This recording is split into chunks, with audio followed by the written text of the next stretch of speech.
La terre crue apporte un confort dans les bâtiments de manière assez inégalable, voire incomparable, par sa capacité à réguler l'hygrométrie. Donc on se sent bien en été, en hiver, par temps sec, par temps humide. L'autre intérêt, c'est le fait que c'est une matière qui a une forte inertie. Et donc dans ce cas-là, on va venir amener un confort selon les saisons. Par exemple, le confort d'été, lorsqu'on a une période très chaude, la terre a une capacité à encaisser les calories et donc à diminuer l'inconfort d'une montée de température. On arrive même, selon les dispositifs, à ne pas utiliser la climatisation. Donc on est là sur des notions d'économie d'énergie. Idem en hiver, cette capacité à réguler l'hygrométrie permet d'avoir un petit peu moins de besoin de chauffage, donc aussi économe en énergie. Cette réflexion-là, il se répercute aussi sur la mise en œuvre. La terre, lorsqu'on la prend, on la prélève sur le site. Donc on n'a pas de transport, on n'a pas de transformation par le fait d'employer une usine, un séchage ou quoi que ce soit. Et donc on a finalement une matière brute qui initialement est plutôt jetée. Là on la valorise et elle permet, une fois qu'elle est intégrée dans le processus de la construction du bâtiment, d'avoir un gain à la fois en impact environnemental et un gain réel pour l'usager.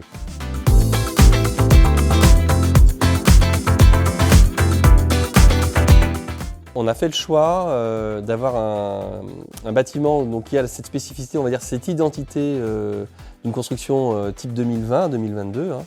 Et on a voulu, avec le maître d'ouvrage, aller un petit peu plus loin et que cette réponse ait un rôle de démonstrateur. Et donc on a à la fois des techniques de mise en œuvre dans les parois périphériques, donc avec ce chaud-chanvre, cette ossature bois, ces planchers bois qui sont des emplois assez poussés. Et on a aussi un panel de réponses qui ont pu être réalisés grâce à la mise en place d'un chantier de formation. Le but, c'était de montrer que l'emploi de la terre n'avait pas forcément une vocation à être d'un seul aspect. Je pense qu'on a maintenant un imaginaire autour du fait qu'on accepte la présence de la terre crue dans le bâtiment, mais on ne sait pas forcément à quoi ça ressemble. Et donc le fait d'avoir mis en place ce chantier de formation a permis véritablement de montrer la diversité du champ des possibles.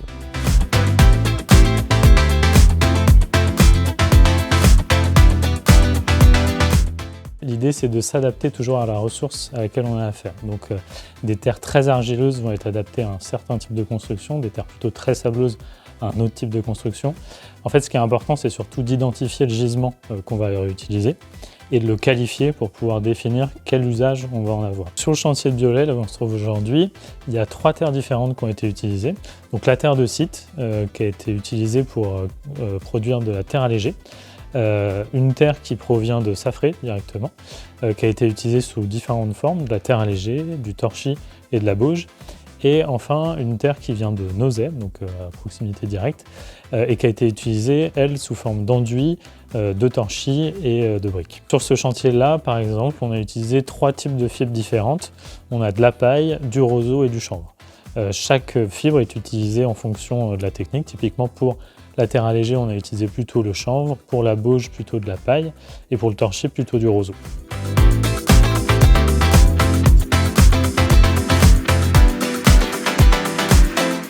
Dans un premier temps, il faut déjà savoir si la terre est polluée ou non.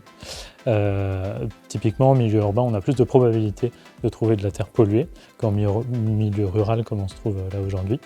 Néanmoins, les sites pollués sont répertoriés sur des cartographies qui sont accessibles. Donc c'est déjà une première piste. Dans un second temps, il est important d'identifier nos gisements. Avec le collectif Terre Armoricain, on a mis en place une méthodologie pour analyser le gisement de terre auquel vous avez affaire. Et une fois qu'on a identifié le gisement, on va pouvoir définir les techniques de construction qu'on va pouvoir employer grâce au gisement de terre.